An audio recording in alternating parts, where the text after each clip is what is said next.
O sorriso de André era impecável quando deslizou a carta de despedimento sobre a sua secretária de mogno. Parabéns, estás despedida. Leva o seu portátil velho e desaparece. Essa empresa de 8 milhões de euros é minha agora, e a Lúcia vai ocupar o teu lugar. Os papéis do divórcio chegam amanhã. A segurança acompanhou-me até a saída enquanto eu sorria, sabendo que meu código oculto se ativaria em 10 minutos. O resultado seria sua ruína total. Os dedos de André tamborilaram na secretária enquanto Lúcia permanecia ao seu lado, a mão repousando possessivamente no seu ombro. O anel de casamento que eu ainda usava captava a luz da manhã em Lisboa, criando reflexos que me cegavam momentaneamente. Com efeito imediato, disse ele, a voz carregada com aquela autoridade empresarial que aperfeiçoara nos últimos meses. A segurança vai te acompanhar em 10 minutos. Olhei para o homem com quem passei 8 anos a construir uma empresa, o homem que prometera amar-me para sempre. O meu telemóvel vibrou no bolso. O temporizador que programara há 6 meses acabara de soar. 10 minutos. Era tudo o que lhes restava antes que o seu mundo desabasse. Mas estou me adiantando. Deixa-me contar-te como chegamos até aqui.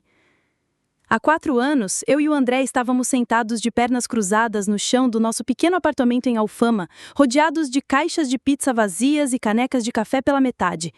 A chuva batia contra a janela enquanto esboçávamos o que viria a ser a CyberGuard Solutions em guardanapos e envelopes usados.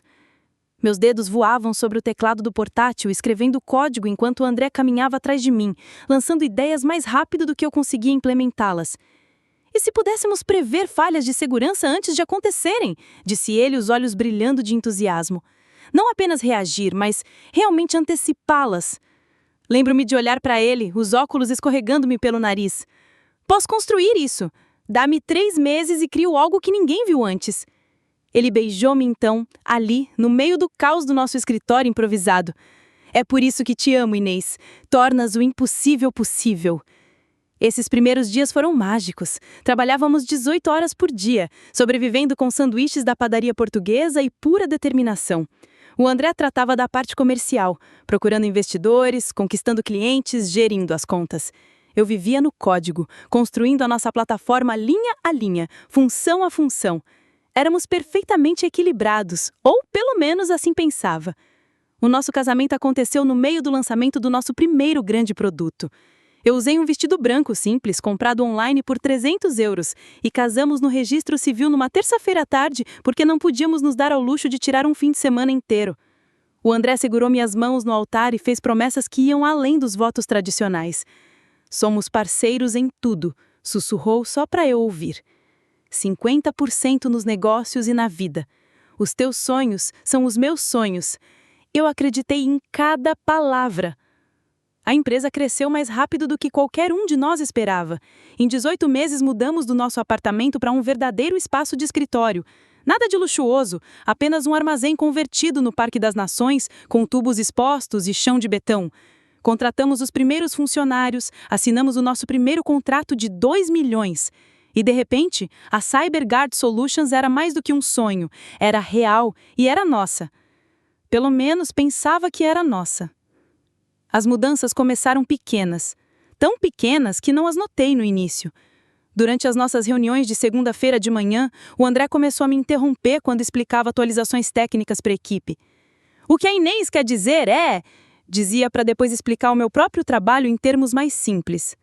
Quando o confrontei depois, ele riu-se. Só estou tentando ajudar, querida. Sabes como às vezes você se perde nos detalhes técnicos. Depois vieram as apresentações com os clientes. Eu passava dias preparando demonstrações das nossas novas funcionalidades só para o André as apresentar sozinho enquanto eu ficava sentada em silêncio ao seu lado, como uma peça decorativa. A Inês é o nosso gênio técnico, dizia aos clientes com um sorriso condescendente. Ela faz a mágica acontecer nos bastidores. Nos bastidores. Era onde ele me queria. O dia em que a Lúcia Ferreira entrou no nosso escritório para a entrevista, senti até um certo alívio. Finalmente, outra mulher no nosso clube de programadores e vendedores. Era perspicaz, profissional, com um MBA da Universidade Nova de Lisboa e 5 anos de experiência na IBM. Suas referências eram impecáveis. É perfeita, disse ao André depois da entrevista. Compreende as operações de uma forma que precisamos desesperadamente. Ele a contratou no dia seguinte. A Lúcia integrou-se à nossa cultura empresarial imediatamente. Reorganizou nosso caótico sistema de arquivos, simplificou o processo de integração de clientes e, de alguma forma, tornou nosso armazém de material funcional. Trazia bolachas caseiras para as reuniões e lembrava dos aniversários de todo mundo. Eu pensei que tinha encontrado uma amiga. As noites longas começaram cerca de 2 meses depois que ela se juntou. Primeiro, era a preparação para uma apresentação importante com o cliente. Depois, era a reestruturação do departamento de vendas. A seguir, era o planejamento estratégico para o próximo trimestre. Sempre algo urgente, sempre algo que não podia esperar até amanhã. Vai para casa, dizia o André por volta das 7 da noite. Eu e a Lúcia precisamos acabar essas projeções de receita. Não me espere acordada. Eu conduzi sozinha para nossa nova casa. Finalmente tínhamos poupado o suficiente para a entrada de uma modesta moradia de 3 quartos em Telheiras. Aquecia as sobras do Pingo Doce e adormecia no sofá esperando ele, acordando quando ele se deitava às 2 ou 3 da manhã, cheirando o perfume dela. Você está imaginando coisas, dizia ele quando finalmente ganhei coragem para perguntar sobre isso. A Lúcia usa o mesmo perfume que metade das mulheres em Lisboa. Você está sendo paranoica. Estaria. Comecei a duvidar de mim mesma, a questionar os meus instintos. Talvez estivesse apenas cansada. Talvez o stress de fazer crescer a empresa me fizesse ver problemas onde não existiam. Afinal, o André amava-me. Tínhamos construído esta empresa juntos. Éramos parceiros. A reunião do conselho em setembro deveria ter sido o meu momento de triunfo. Acabara de completar uma grande atualização da plataforma que aumentou a nossa velocidade de processamento em 300%. Os nossos clientes estavam eufóricos. Mas quando o André apresentou aos nossos investidores, o meu avanço transformou-se num esforço de equipa, liderado pelo nosso departamento técnico. Não queres dizer liderado pela Inês? Perguntou Ricardo Almeida, o nosso principal investidor. O André riu-se. Claro, a Inês é a nossa CTO, mas ela será a primeira a dizer que isto foi um esforço colaborativo.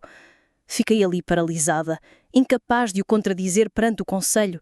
A Lúcia tomava notas ao seu lado, a expressão neutra, profissional, apenas a fazer o seu trabalho. Nessa noite, não consegui dormir.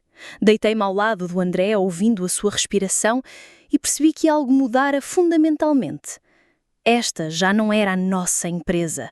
Em algum momento, tornara-se a empresa dele. E eu era apenas mais uma funcionária que, por acaso, partilhava a sua cama.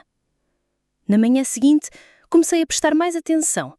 Notei como a Lúcia se posicionava sempre ao lado do André nas reuniões, como o tocava no braço dele quando ria das suas piadas, como ele começara a usar nós quando falava de decisões. Mas o nós significava ele e a Lúcia, não ele e eu. Disse a mim mesma que estava a ser ridícula, ciumenta, insegura. Todas as coisas de que o André me acusava quando tentava falar com ele sobre isso. Mas no fundo, naquele lugar onde guardamos as verdades para as quais não estamos prontos, eu sabia que a minha vida perfeita já tinha acabado, só ainda não o admitira. Agora, enquanto olhava para o André atrás da nossa escritária, a escritária dele, corrigiu a minha mente, com a Lúcia ao seu lado, de pé como uma rainha conquistadora, compreendi que estivera em negação durante meses, talvez anos. Isto é tudo? Perguntei a voz surpreendentemente firme. O André pareceu confuso com a minha calma. Prepararas para lágrimas, histeria, súplicas. Não para esta aceitação fria. Há mais uma coisa. O seu sorriso alargou-se mais e vi o homem por trás da máscara. Aquele que planeara isto durante meses. Talvez mais. Tirou outro envelope, este com o logotipo de um escritório de advogados no canto. Pedi o divórcio. Os papéis serão entregues em casa amanhã de manhã. Achei que seria mais limpo tratar dos 2 assuntos ao mesmo tempo. Separação profissional e pessoal. O meu telemóvel vibrou de novo. 5 minutos. Que eficiente da tua parte, disse, pegando na carta de despedimento sem a olhar. Quando me dirigi à porta, o André falou mais uma vez. Inês. Parei, mas não me virei. Vale o que valer, és brilhante. Sempre foste. Mas a brilhantez sem visão comercial, sem a capacidade de jogar o jogo, só te leva até certo ponto. Virei-me então, encontrando os seus olhos pela última vez. Tens razão, André. Nunca aprendi a jogar o jogo. Estava demasiado ocupada a construir a empresa que estás prestes a destruir. O seu sorriso vacilou ligeiramente. A Lúcia moveu a mão para o ombro dele outra vez, um gesto de apoio ou posse. A segurança esperava lá fora. 2 guardas que reconhecia, o Tiago e o Miguel, tipos com quem conversava todas as manhãs há 3 anos. Bom dia, malta. Vamos? A caminhada pelo escritório foi surreal. Cada rosto que se virava para mim era um veredito. Alguns desviavam o olhar rapidamente, cúmplices no seu conhecimento. Outros pareciam confusos, vendo a sua CTO ser escoltada como uma criminosa. No meu escritório, ex-escritório, deram 10 minutos para arrumar. Fiz um espetáculo de colocar lentamente itens pessoais numa caixa.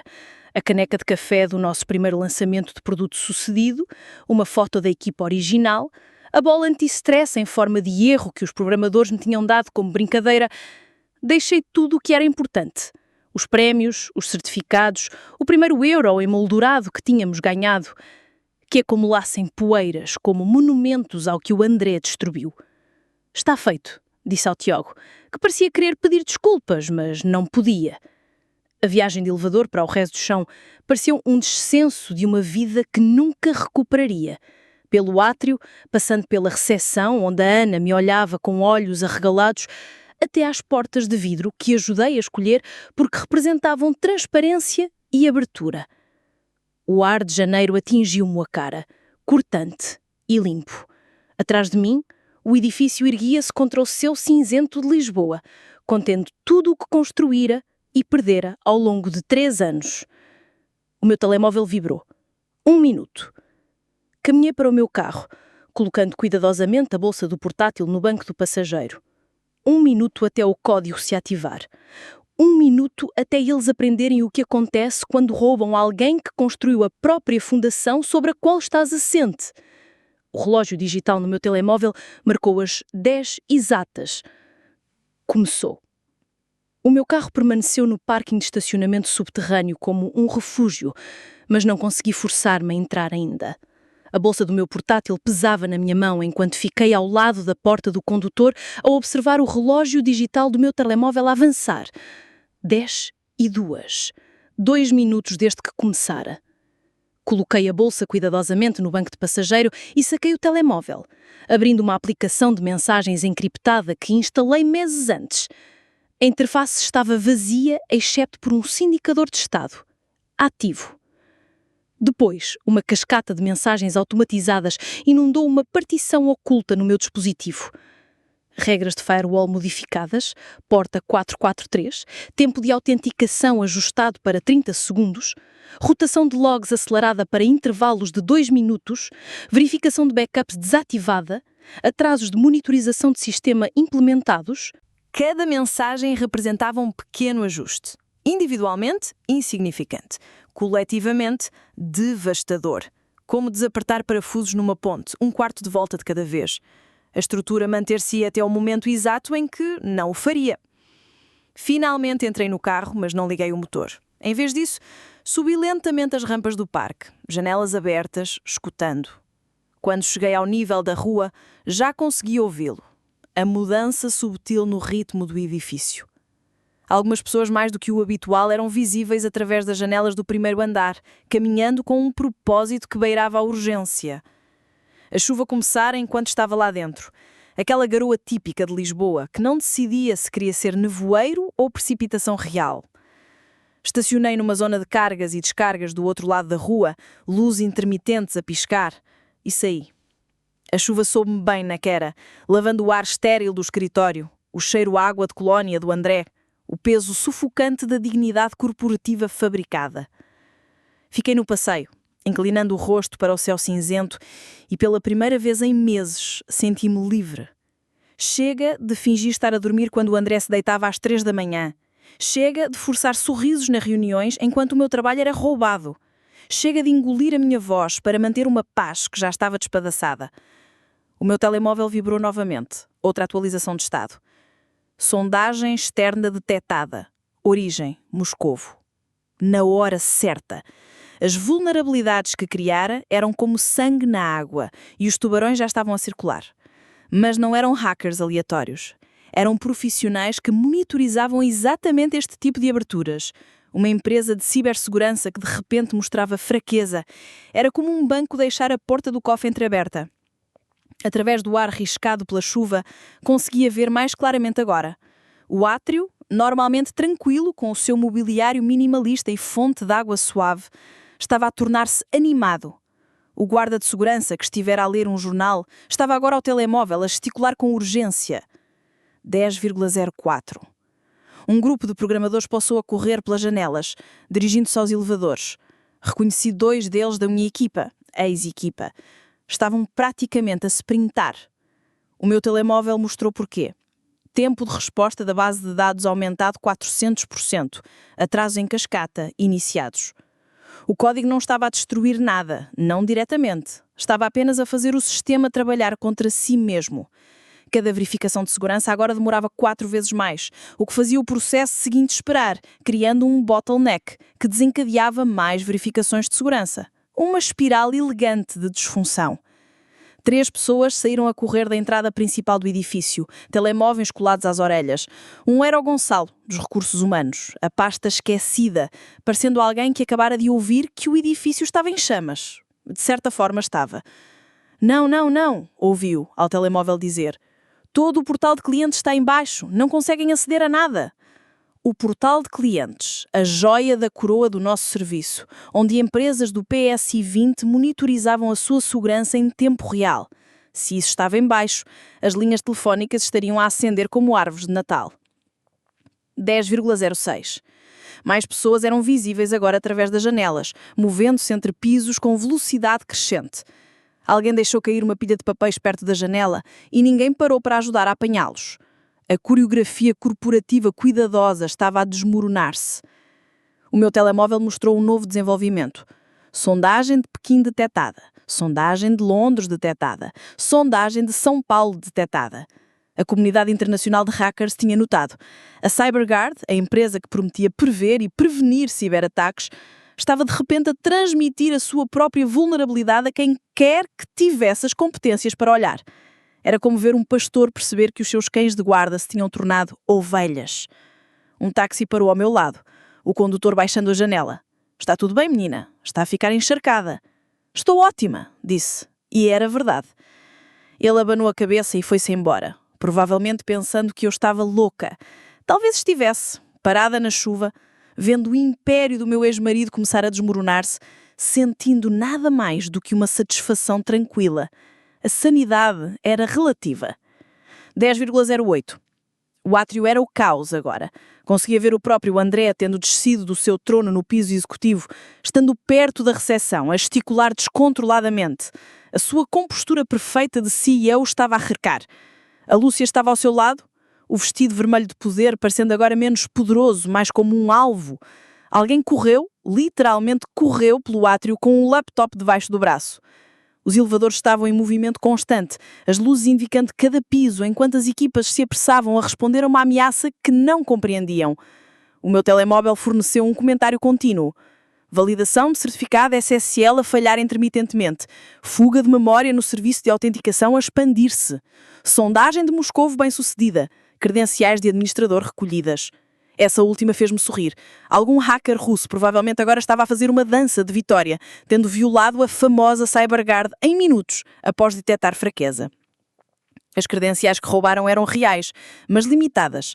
Suficientes para causar pânico, não suficiente para danos sérios. Não era cruel, apenas precisa. 10,010. A chuva intensificara, mas não mexi. Através da água a escorrer pela minha face, observei 2 guardas de segurança correrem para fora do edifício e olharem à volta freneticamente, como se a ameaça pudesse estar ali mesmo no passeio. Os olhos deles passaram por mim sem reconhecimento, apenas mais um peão apanhado na chuva.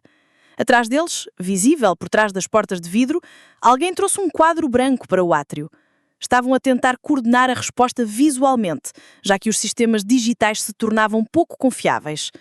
Era quase pitoresco, como ver alguém tentar parar uma inundação com toalhas de papel. O André estava agora ao telemóvel, andando de um lado para o outro. Mesmo do outro lado da rua, conseguia ver a tensão nos seus ombros, a forma como continuava a passar a mão pelo cabelo. O seu tique quando as coisas estavam a escapar do seu controlo. Quantas vezes vira esse gesto durante os nossos dias de startup? Exceto que, naquela altura, eu era quem resolvia o que estava partido. 10:12. Uma carrinha de notícias parou em frente ao edifício mais rápido do que esperava. Alguém lá dentro devia ter vazado a informação. Uma empresa de cibersegurança sob ataque ativo era o tipo de história tecnológica que conseguia atenção imediata.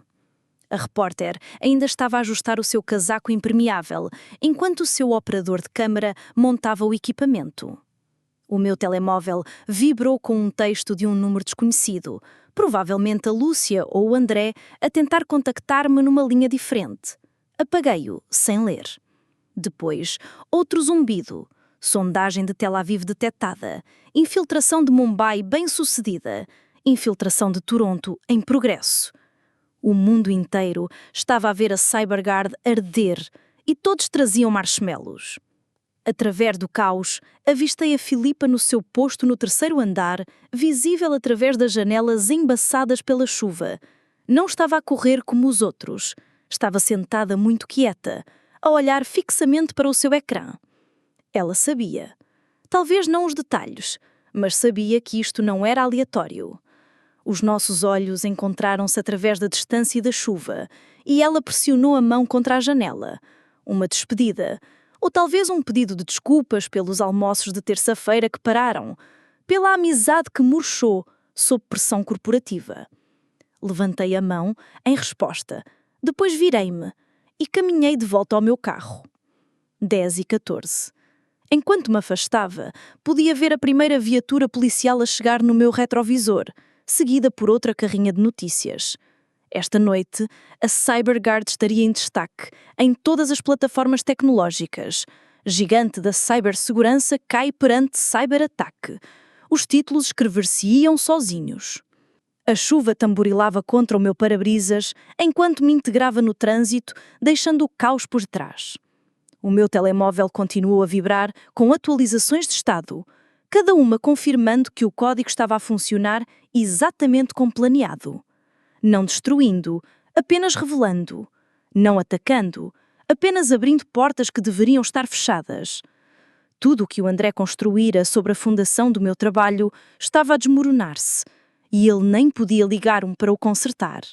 A ironia era tão bela como para fazer rir. Um som que me surpreendeu pela sua autenticidade. Pela primeira vez, em meses, estava realmente, genuinamente a rir. Mas tinha trabalho para fazer. Esta era apenas a primeira fase. As fundações estavam a rachar, mas o edifício inteiro ainda tinha de cair.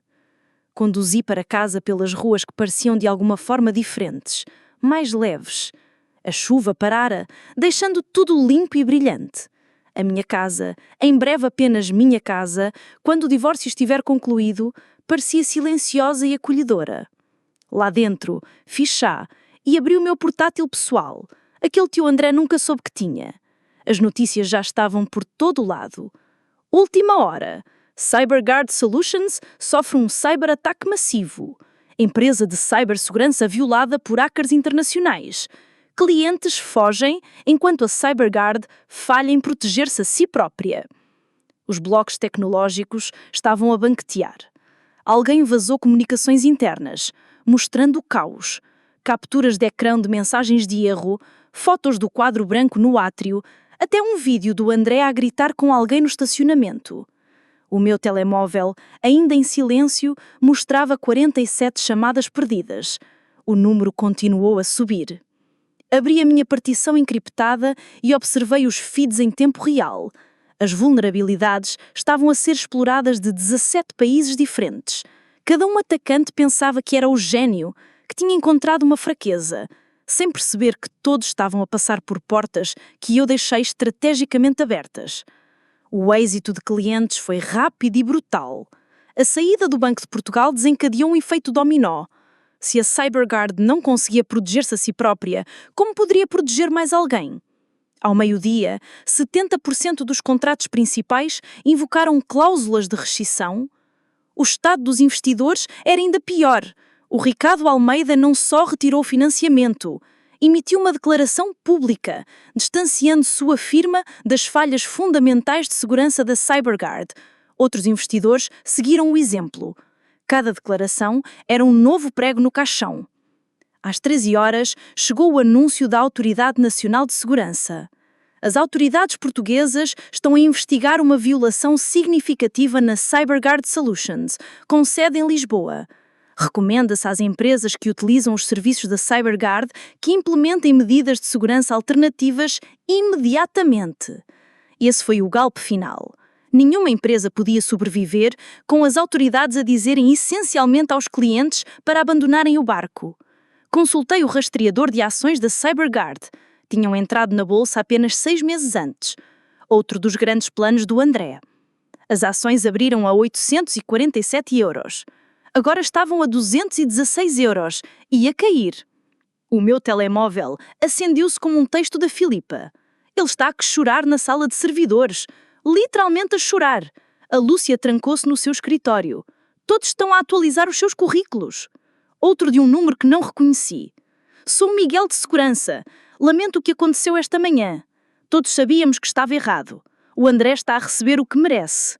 Às 14h30, saíram notícias de que os meios de comunicação estatais chineses estavam a transmitir histórias sobre a incompetência da cibersegurança europeia, usando a CyberGuard como exemplo principal.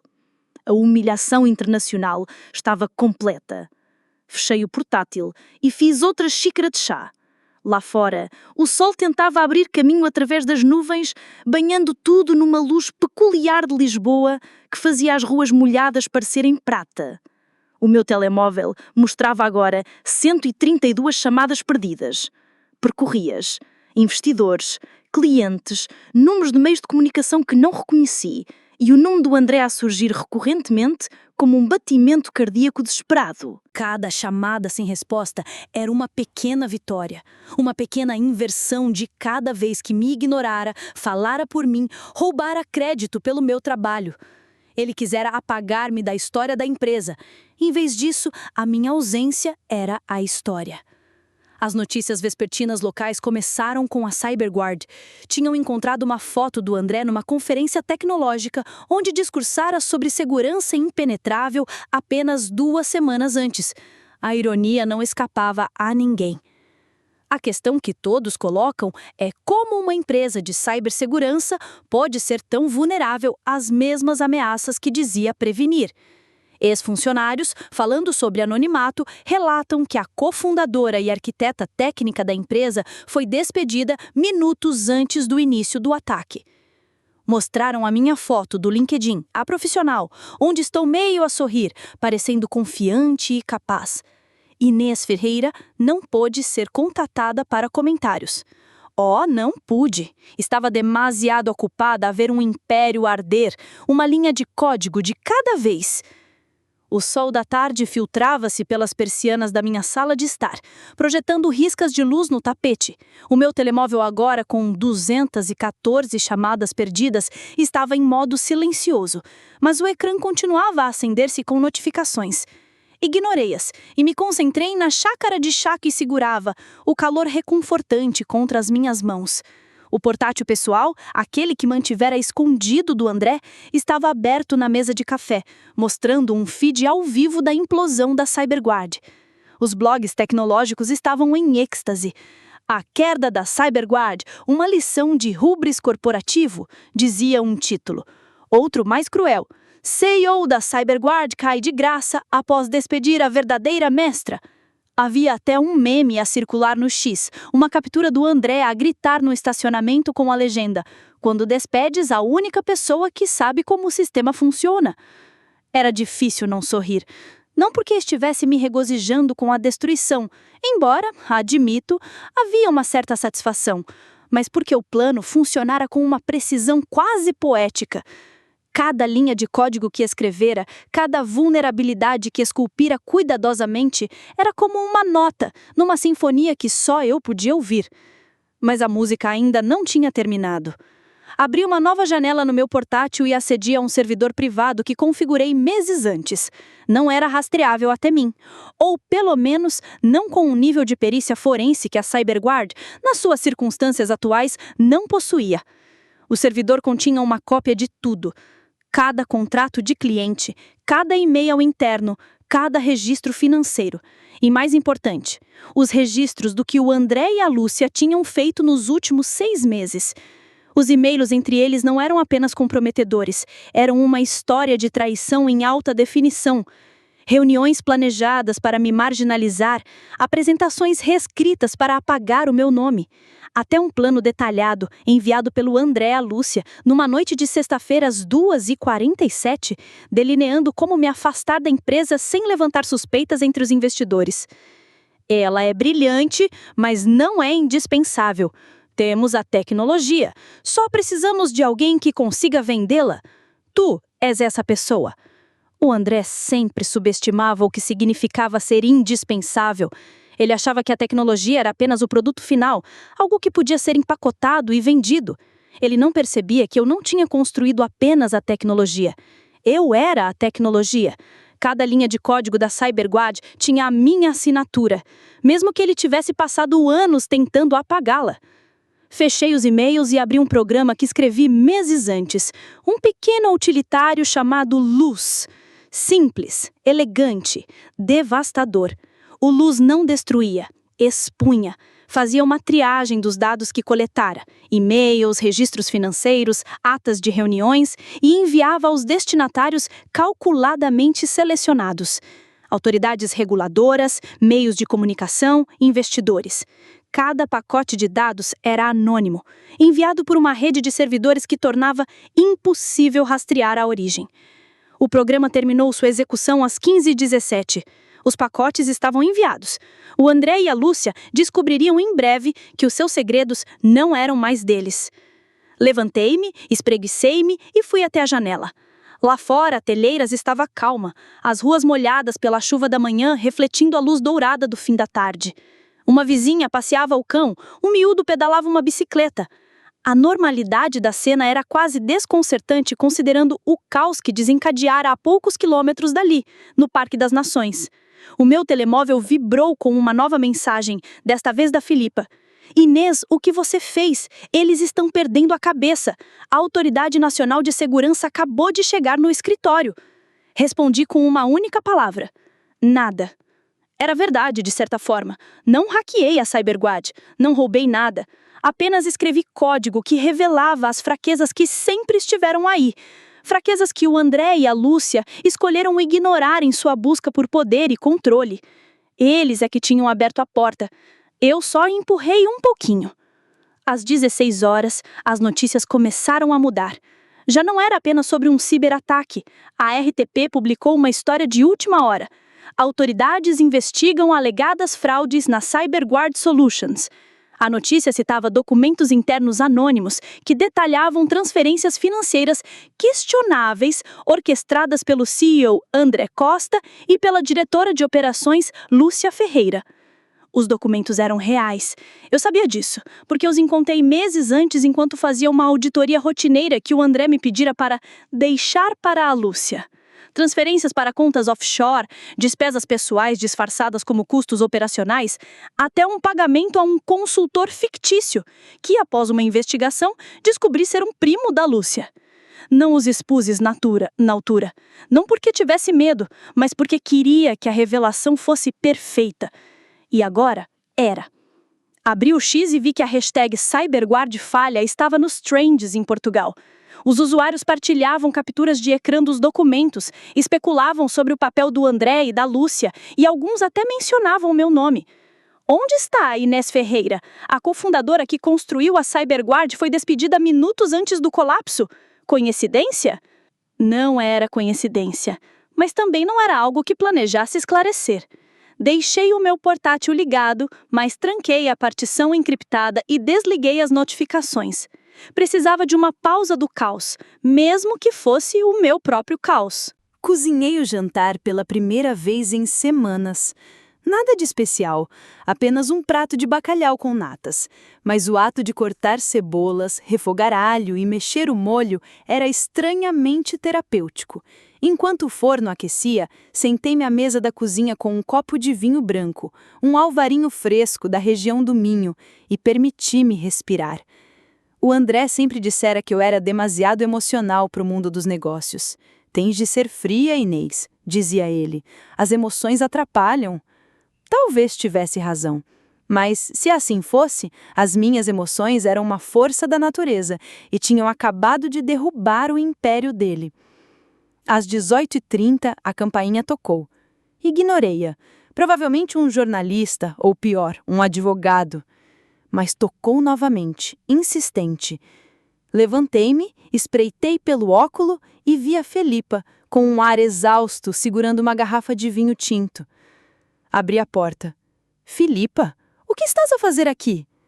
Ela entrou sem ser convidada, colocando a garrafa na bancada da cozinha. Precisava de te ver. O escritório é uma zona de guerra. O André está culpando todos menos ele próprio, e a Lúcia desapareceu. Há rumores de que ela fugiu por Porto. Sentei-me, oferecendo-lhe um copo do meu alvarinho. E tu, estás bem? Ela riu-se, um som amargo. Não, Inês, não estou bem.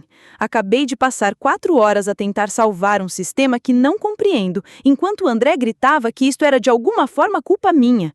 E depois aqueles documentos apareceram e... Inês, foste tu! Os seus olhos procuraram os meus, não com acusação, mas com curiosidade. Talvez até admiração. Sorri, mas não disse nada. Em vez disso, levantei o copo. Um brinde ao karma. Ela hesitou, depois levantou o dela. Ao karma, repetiu, e bebemos em silêncio. A Filipa ficou cerca de 1 hora. Falamos sobre os velhos tempos, os dias de startup, quando éramos apenas um grupo de sonhadores a tentar fazer algo grande. Ela não mencionou o André novamente, e eu também não. Quando ela saiu, prometeu manter contato, mas ambas sabíamos que provavelmente não o faria. Algumas pontes queimam-se mesmo quando não és você a acender o fósforo. Às 20 horas, as notícias confirmaram o que eu já sabia. A CyberGuard estava oficialmente em administração judicial. Os investidores tinham retirado todo o financiamento, e a Autoridade Nacional de Segurança recomendou uma investigação criminal. O André e a Lúcia estavam sendo citados como pessoas de interesse. Fechei o portátil e fui para a cama cedo. Enquanto adormecia, pensei no André, provavelmente ainda no escritório, tentando salvar o que restava do seu império. Pensei na Lúcia, onde quer que estivesse, enfrentando a realidade de que sua ambição a levara demasiado longe. E pensei em mim mesma, a mulher que construiu a CyberGuard a partir do nada, que a vira crescer, que a vira ser-me roubada e que, no fim, a deixara cair. Não por vingança, mas por justiça. De manhã, haveria mais para fazer. O próximo passo do meu plano já estava se formando na minha mente. Mas, por ora, dormi profundamente, sabendo que o pior, ou melhor, já passara. Acordei com o som de pássaros lá fora, o chilrear suave da manhã de Lisboa infiltrando-se pela janela entreaberta. Por um momento, esqueci-me de tudo. O despedimento, o divórcio, o colapso da CyberGuard. Era já apenas eu, a luz do sol e o aroma do café que começara a fazer na cozinha. Mas a realidade retornou rapidamente, como sempre faz. O meu telemóvel, agora com 312 chamadas perdidas, estava no balcão da cozinha. A maioria era do André, mas havia também números de jornalistas, ex-colegas e até alguns clientes antigos, provavelmente desesperados por respostas. Ignorei-os todos e preparei o pequeno almoço. Uma torrada com compota de laranja da minha avó, um hábito que não praticava desde os dias de universidade no técnico. Enquanto comia, abri meu portátil e verifiquei o estado do meu plano. A partição encriptada mostrava que o programa Luz continuara o seu trabalho durante a noite. Mais documentos tinham sido enviados, registros detalhados das decisões do André que comprometeram a segurança da empresa. E-mails em que ele e a Lúcia discutiam formas de inflacionar os números de receita para impressionar investidores. Até uma proposta para vender dados de clientes a terceiros, algo que eu vetara categoricamente quando ainda tinha voz na empresa. Os meios de comunicação já estavam apegando essas novas revelações. A SIC publicou uma peça às 7 da manhã, intitulada CyberGuard, Escândalo de Gestão Alimenta Colapso. O artigo mencionava fontes anônimas que forneciam provas de má conduta executiva. A minha ausência continuava a ser notada. Inês Ferreira, cofundadora e ex-CTO, permanece incontatável, levantando questões sobre seu papel na crise. Eles não tinham ideia, e eu pretendia manter as coisas assim. Às 9 horas, recebi uma mensagem da Filipa. A Autoridade Nacional de Segurança está confiscando servidores. O André foi levado para interrogatório. A Lúcia ainda está desaparecida. O que está acontecendo, Inês? Respondi com uma mensagem curta. Fica segura. Mantenha-te fora disto. A Filipa não precisava ser arrastada para o meu plano. Ela já sofreu o suficiente no caos da CyberGuard. Fechei o portátil e peguei um caderno. Algo que não fazia anos. Escrevi uma lista, não de tarefas, mas de possibilidades. Durante meses estivera tão consumida por salvar a CyberGuard, depois por desmascará-la, que esquecera o que significava sonhar. Agora, com o império do André em cinzas, o futuro parecia um espaço em branco, pronto para ser preenchido. A primeira linha dizia, nova empresa. Sublinhei-a 2 vezes. A ideia era simultaneamente assustadora e excitante. Construir algo novo, do zero, sem o André, sem a Lúcia, sem as políticas corporativas que sufocaram a minha visão. Talvez uma empresa focada não em prevenir ataques, mas em capacitar empresas para se protegerem sozinhas. Uma plataforma de código aberto, talvez, onde pequenas empresas pudessem aceder a ferramentas de cibersegurança de topo sem pagar milhões. Escrevi mais ideias. Ensinar, talvez no técnico onde estudei. Escrever um livro sobre os bastidores da cibersegurança. Ou até tirar um ano sabático. Viajar para algum lugar remoto, como os Açores ou a Madeira, e apenas respirar. Mas primeiro, havia assuntos pendentes a resolver. Às 10h30, dirigi-me a um pequeno café em Alfama, um dos meus esconderijos favoritos dos dias de startup. O dono, o Sr. Manuel, cumprimentou-me com um aceno e um "Bom dia, Inês! Há quanto tempo?" Não fazia ideia do caos que deixara para trás, e isso era confortante. Pedi um galão e sentei-me numa mesa ao canto, abrindo meu portátil, para verificar o próximo passo. O programa Luz estava quase concluído. A última fase era a mais delicada. Um pacote de dados que enviaria à Autoridade Nacional de Cibersegurança detalhando como o André e a Lúcia manipularam registros financeiros para enganar investidores. Incluí também uma cópia do meu próprio código, anonimizado, com uma nota explicando que as vulnerabilidades da CyberGuard foram expostas por um consultor externo, que descobrira fraquezas no sistema. Não era exatamente verdade, mas era plausível.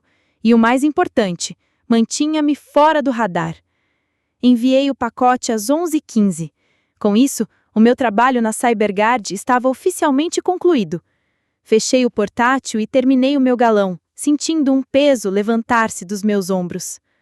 O resto do dia passou numa espécie de nevoeiro. Caminhei pelas ruas de Alfama, passando por azulejos coloridos e varandas cheias de flores. Parei numa pequena livraria e comprei um romance policial, algo leve para me distrair.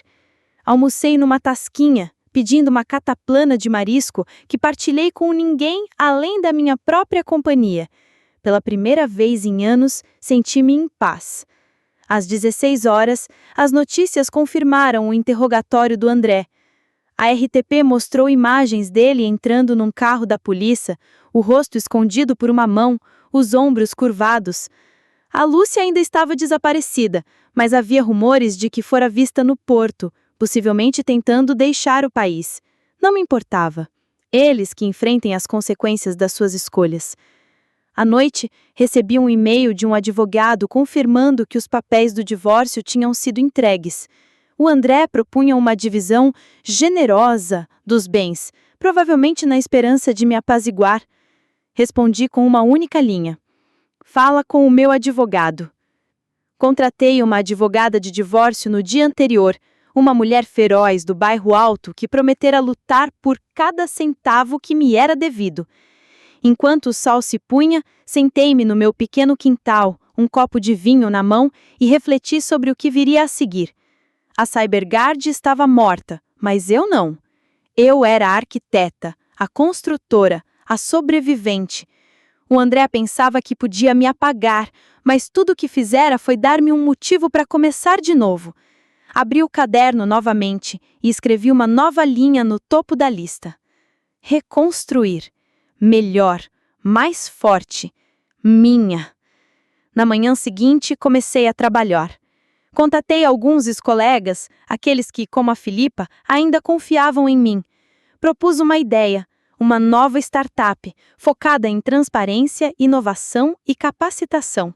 Nada de escritórios brilhantes no Parque das Nações, nada de jogos corporativos. Apenas código puro, ideias puras e uma equipe que acreditasse no mesmo. A Filipa foi a primeira a aceitar. Estou dentro, disse por telefone. Mas Inês, prometa-me que não vai fazer explodir esta também. Rimos, e pela primeira vez em meses, o riso não tinha nenhuma amargura. Às 20 horas, sentei-me à minha escritéria e comecei a escrever as primeiras linhas do projeto novo. Não tinha nome ainda, mas isso não importava. Cada tecla que pressionava era um passo para longe do passado, um tijolo em uma nova fundação. O André podia ter o seu império de cinzas. Eu estava construindo algo melhor.